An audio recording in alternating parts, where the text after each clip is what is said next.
WUUB Jupiter, a Good Karma Brands radio station. Live from the Anajar and Levine Accident Attorney Studios. The man your man could smell. Theo Dorsey is theoretically speaking. But are you a different animal and the same beast? What does that mean, Kobe Bryant? Streaming live on YouTube, here's Theo Dorsey. Good people. My mic is already falling out of place there right here.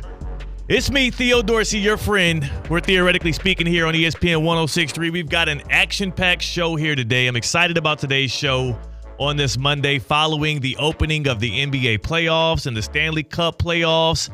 We got C-Cat on the ones and twos on the other side of that glass. And coming into the studio today, we are going to have our friend of the show, Tyler Cameron, from season 14 of The Bachelorette, and also from his show Going Home with Tyler Cameron, streaming now on Amazon Prime Video. We're going to have him in to talk about that show and also talk about some of this NFL news and whatnot. And I promise you, Miami Heat fans, I promise you this, I am not here today to tell you I told you so. I'm not here today to tell you that. I know that on Friday I had my whole rant and we talked about the Heat and it'll be better off for them to lose that play-in game against the Bulls. And then you saw what happened yesterday. You saw what happened after they tipped that thing off at 1 o'clock yesterday. I'm not here to tell you I told you so. I'll wait a couple more games for that. Just wait. Just stick it out with me. I do want to start today on what is somewhat of an I told you so for the New York Jets. The New York Jets, who 3 years ago this week, it's NFL draft week in the NFL, and 3 years ago this week, they took the number 2 overall selection, and they went off and got BYU quarterback Zach Wilson. And what we learned today is that same quarterback, 3 years later, was traded to the Denver Broncos for a bucket of sand.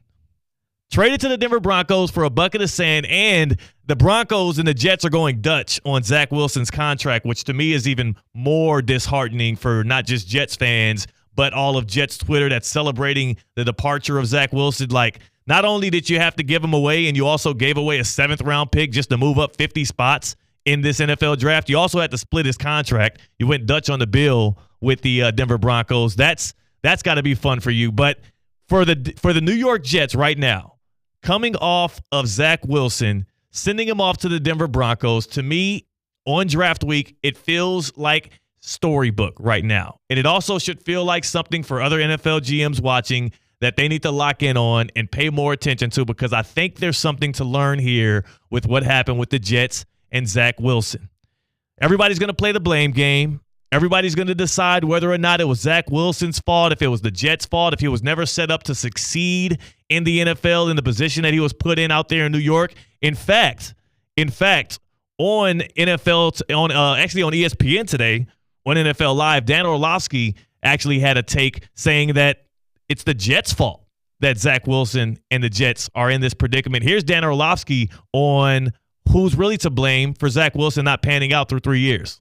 Yeah, this is the Jets' fault. Okay, they failed Zach Wilson, and I think there has to be so much to be learned by other teams. I think specific to the Jets, Zach Wilson had flaws coming out of college. They immediately put him on the field. When you take players that have specifically mechanical flaws and you put them on the field, you set them up for failure. And Zach didn't do himself any favors. Like, the two things that were Zach's issues coming out of school were he was in his lower half a problem, mechanically not consistent. That has never been fixed, partly because of having to play right away. And then he panicked with the football, and that has never been fixed, partly because he had to play right away. So there is some onus on the player, but in many ways, this is a Jets failure. And I hope that we as an NFL group and organizations start to pay attention to this, that if you just take these young players and they don't have these unique skill sets and they have flaws that they don't get the chance to figure out, they are going to fail at that position. I got news for you, Dan. We're going to see the same thing play itself right back over again in 3 days when the NFL draft comes apart out there in Detroit. And we've already got all kind of rumors. Bo Nix is now flirting around as a first-round quarterback. Michael Penix Jr. out of Washington, a first-round quarterback. And even the odds for J.J. McCarthy to go number 2 overall to the Washington Commanders is becoming more and more likely the closer and closer we get to draft day. This cycle is going to repeat itself where these NFL teams trick themselves into taking a quarterback in the first round that they end up having to punt on. And that 2021 NFL draft with Zach Wilson, Trevor Lawrence, Mac Jones, Trey Lance, and Justin Fields is 3 years in, already looking like one of the most abysmal classes of all time. And Trevor Lawrence himself is holding that thing up by a thread with the Jacksonville Jaguars now that he's also in the same quarterback room with fellow 2021 draftee and number 15 overall pick Mac Jones. This right here, Zach Wilson being traded to the Denver Broncos and the final piece of the top 5 of that draft, the top 5 quarterbacks finally figuring out what that next stage of their career is. It's 2 things that it symbolizes to me. Number 1, it symbolizes the Denver Broncos waving the white flag on the 2024 season, which is something that I wouldn't have expected, them being coached by Sean Payton and them also being a team that has professed more so out loud, not with their actions, that they do want to compete. They got rid of Justin Simmons this offseason. They came off of Jerry Jeudy, and now their quarterback room is Zach Wilson, Jarrett Stidham, and Ben DiNucci. Like, if you're a Zach Wilson guy, you got to be excited for that because at least now you feel like this guy has a chance to compete and contend for the starting job. But then again, why the hell would you want him out there starting in the Mile High right now in the AFC West, going up against Mahomes, Herbert, and whoever the heck the Raiders end up with after this NFL draft? And the other side of this thing is, do the Denver Broncos now take somebody in the draft? Thankfully, today on a Monday, on Theoretically Speaking, we're going to have Mike Tannenbaum, former Jets GM and former NFL boss for the Dolphins. He's going to jump in and give us some insight into what he thinks is going on for the NFL draft. He's going to be out there in Detroit covering the draft for ESPN Radio, and that's going to happen later in the show. And then, of course, I already talked about it. We've teased it ahead of the show that Tyler Cameron from Going Home with Tyler Cameron, Jupiter native, Bachelorette, former Bachelorette contestant, and now the star of the reality TV show Going Home with Tyler Cameron on Amazon Prime. It's a home renovation show. I'm on the first episode because they renovated my home. He'll be here in about 10, 15 minutes. I got an ETA for him. In about 10 or 15 minutes, he'll join us in the Square Studios to talk about that show, but also maybe get some insight on what he thinks about this Zach Wilson stuff. But for me personally right now, it has got to be this for the Zach Wilson bandwagon, for anybody that's still on Zach Wilson's train. If you are a fan of Zach Wilson, this has got to feel like at least a bit of a chance, a bit of, let's say, a taste of, if you can call it that, success, because Zach Wilson is now going to be led by maybe the best coach he's had in the NFL in Sean Payton, who's supposed to be a quarterback whisperer, and all he has to do this offseason to get one more shot in the NFL after I legitimately thought his career was pretty much over. Let's not forget, on February 28th, the Jets granted Zach Wilson and his agent an opportunity to go and find a trade that works for them on February 28th. After the season and after their owner already came out and said, this past year we didn't have a backup quarterback, when Zach Wilson was literally their backup quarterback.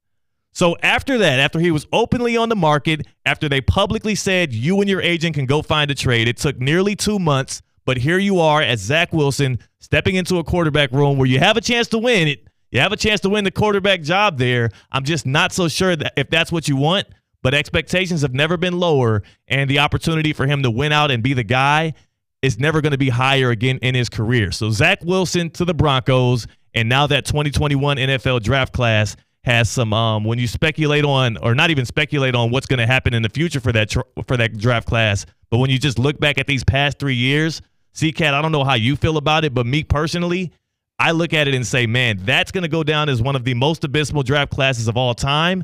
And I wouldn't be shocked if, outside of Trevor Lawrence, there's a good chance that none of the other 4 guys that got picked in the top 5 or in the top 5 quarterbacks in that draft actually start another NFL game. I think Zach Wilson might be the only one with a legitimate shot right now. It feels like it's a race to be who's going to be most disappointing when you take Trevor Lawrence out of that conversation. Yeah. Don't get me wrong, Trevor Lawrence hasn't surprised and impressed many people, especially after last season, but how Mac Jones' tenure ended in New England, how Zach Wilson's tenure went with the Jets, there's nothing good to feel about these guys.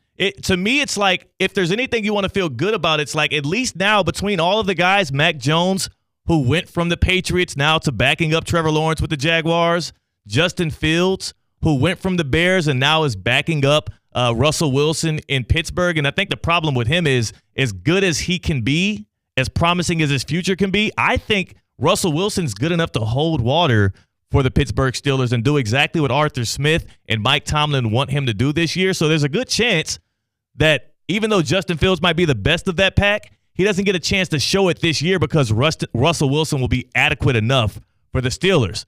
And then, of course, Trey Lance, who's with the Dallas Cowboys right now. And the funniest thing about the Trey Lance situation is the Cowboys trade for Trey Lance last season, right? He comes in there and people are like, oh, well, maybe this is a guy that they're looking at holding on to and using after Dak Prescott. And already we're getting reports that the Dallas Cowboys might be looking at a quarterback in the first round because they're going to likely have to move off of Dak Prescott next offseason. And I keep thinking, well, wait, didn't they just get Trey Lance? Didn't they just go and get a guy that could be next up, a guy that's probably just as old as whoever the hell they're going to find at like 21 in the draft? It is crazy how disappointing that 2021 draft class is with quarterbacks. But what's even crazier, C-Cat, is we already know that these same GMs, a lot of them who still have the same job, let's not forget Joe Douglas was the GM of the Jets when they drafted Zach Wilson. He survived Zach Wilson. That'll be an interesting documentary to watch. Yeah, sure thing. Joe Douglas is back at GM with the Jets still, and I feel like not him, not any of the other GMs that have watched this happen have taken any kind of lesson from this. Have you seen the names of the guys that were drafted ahead of or behind Justin Fields and the guys like Mac Jones and whatnot, like the guys that were passed on to pick up guys like Zach Wilson? Too many.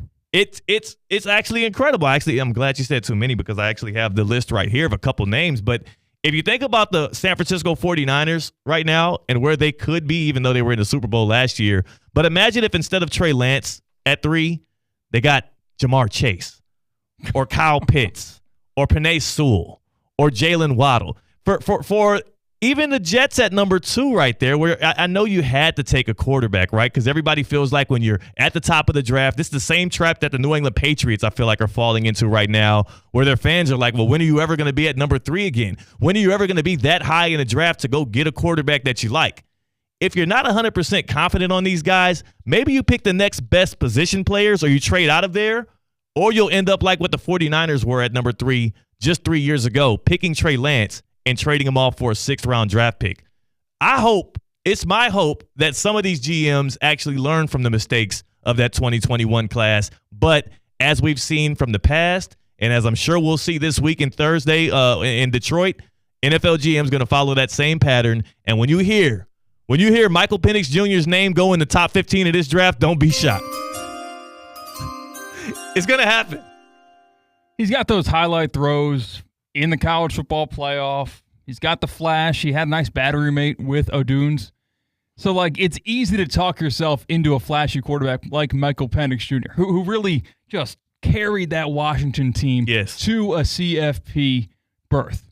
So I can see myself, if I was locked in a room with 3 other very smart individuals, that I could walk out of that room 3 hours later and think, well, we got our quarterback. We don't have to be in the top 5, but we're going to get our quarterback. Yeah. And honestly, I wouldn't be mad at a GM buying himself a couple more years on his job by going out and doing that. I'm just mad that these fan bases keep on falling for it. But let's go back to that 2021 NFL draft. Let's look at that top 5. Trevor Lawrence obviously secured in Jacksonville right now. I actually put a tweet out earlier today. I put a poll out asking who's more likely to start an NFL game this coming calendar year between Justin Fields, who's the backup for the Pittsburgh Steelers, and Zach Wilson, who has now moved on to the Denver Broncos and is going to be in a quarterback battle with Ben DiNucci and Jarrett Stidham. Who's more likely to be able to actually start an NFL game this year? And I would even throw in, if you want to, Mac Jones, who's backing up Trevor Lawrence, right? And Trey Lance, who is somewhere in the NFL right now. I don't even know what his actual status is in that locker room, if he's going to make the team or not. He has to because of his contract, but that's an even worse situation. But if you take those 4 quarterbacks right now, the one that has the best chance of actually starting an NFL game this year, therefore rejuvenating his NFL career, has got to be Zach Wilson. And that sounds crazy to say because it took 2 months for any team to ever even bite on that apple. And when they did, they split the bill with the Jets, and they only gave up about 50 spots in the NFL draft. That's insane to me.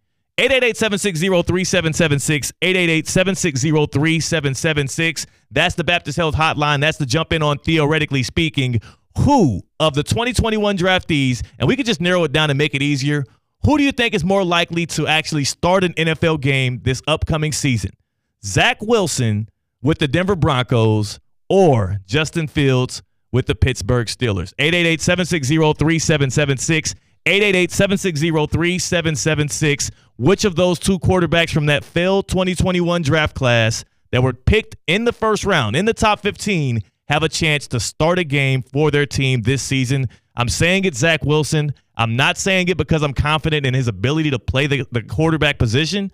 I'm just saying it because all he's got to do is beat out Stidham and potentially whoever the hell the Broncos pick. I would hope they didn't make this move to only also pick somebody in the draft as well, right, C-Cat? Like, this is them waving the white flag. We're sticking with this quarterback room. Yeah, for sure. And I feel like if you change the question to maybe start 5 or more games, I think you give that to Fields because Justin Fields, if he's given the opportunity to start later on in the season, there's a lot more contributors to that Steelers team.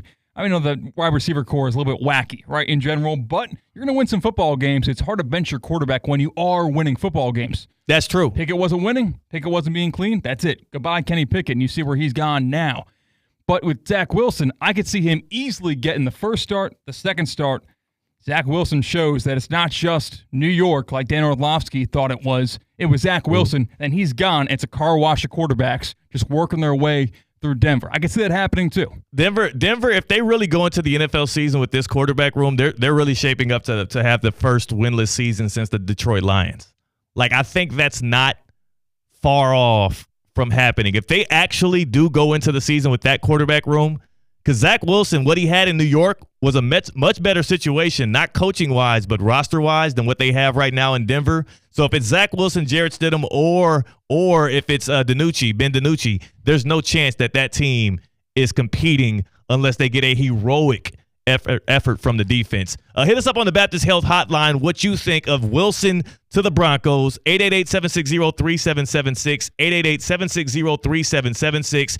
Hit us up on the Baptist Health Hotlines. Baptist Health Orthopedic Care. Are you experiencing foot and ankle pain and need to see an expert in the field? Baptist Health Orthopedic Care has a team of foot and ankle orthopedic surgeons and specialists who are regarded as leaders in their specialty. Visit baptisthealth.net/ortho to learn more today. Baptist Health Orthopedic Care combines its resources of experienced physicians and leading-edge treatments and technology to provide advanced orthopedic, foot and ankle, joint replacement, spine, and sports medicine care. Visit baptisthealth.net/ortho for more information today. Baptist Health Orthopedic Care has offices conveniently located in Palm Beach County through the Florida Keys. Learn more by visiting baptisthealth.net/ortho. Tyler Cameron pulling up, again, Bachelorette contender, as well as former FAU football player, former Jupiter High quarterback, and currently the star of the new show on Amazon Prime, Going Home with Tyler Cameron. He's going to pull up on us on Theoretically Speaking for the next segment, and we're going to bring back your favorite segment, the Get Around, because I've got to go back in on what's happening with Anthony Edwards and those Minnesota Timberwolves. He's kind of evolving, C-Cat, into one of my favorite guys to watch, and I'm glad with how much he's being able to soak up the love out there in Minnesota. I'm hoping that this playoff run extends longer than just a couple of series. We'll do that and more, plus an appearance from Tyler Cameron when we come back. We're Theoretically Speaking on ESPN 106.3. Live from the Anajar and Levine Accident Attorney Studios. Anajar and Levine Accident Attorneys. Call 1-800-747-FREE. This is ESPN 106.3.